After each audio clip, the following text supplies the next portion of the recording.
If you've been wondering how to justify text in CapCut, you're in the right place.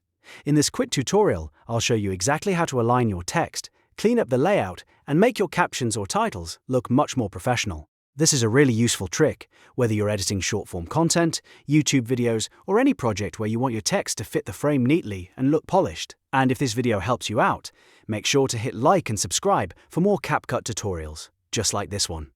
Alright, let's jump in. First, open your project in CapCut and make sure your text is already added to the timeline. The very first thing you need to do is select the text layer you want to work on. Click directly on that text clip in the timeline so it becomes active.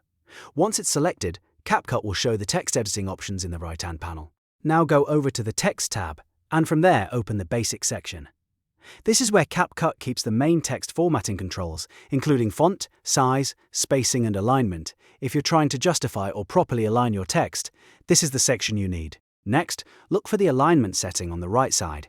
Depending on your layout, you may want to align the text to the right so it sits more naturally inside the frame. This is especially helpful if you're working with text blocks that need to fit a specific visual area without looking off-center or awkward. Click the alignment option that matches the look you want, and you'll see the text update instantly. If the text still doesn't fit quite right, don't worry. This is where the spacing controls come in. Use the character spacing box to adjust the distance between letters. If the text feels too cramped, increase the spacing slightly. If it looks too spread out, reduce it until it feels balanced. Then check the line spacing value box. This is really important if your text has multiple lines. Adjusting the line spacing helps you control how close or far apart each line appears. If your text is taking up too much vertical space, tightening the line spacing can help it fit cleanly inside the video frame.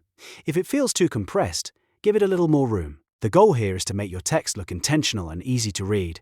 Small spacing adjustments can make a huge difference in how professional your edit feels. So take a moment to fine-tune both the character spacing and the line spacing until everything fits neatly. Once you're happy with the result, play back the section of your video and make sure the text looks good in motion too. Sometimes what looks fine when paused can feel a little off once the clip is moving, so it's always worth checking the final placement before exporting. And that's it! You've now learned how to justify CapCut text and make your layout look much cleaner and more polished. If this tutorial helped, please give it a like, subscribe for more CapCut editing tips, and leave a comment if you want to see more step-by-step tutorials like this one. Thanks for watching, and I'll see you in the next video.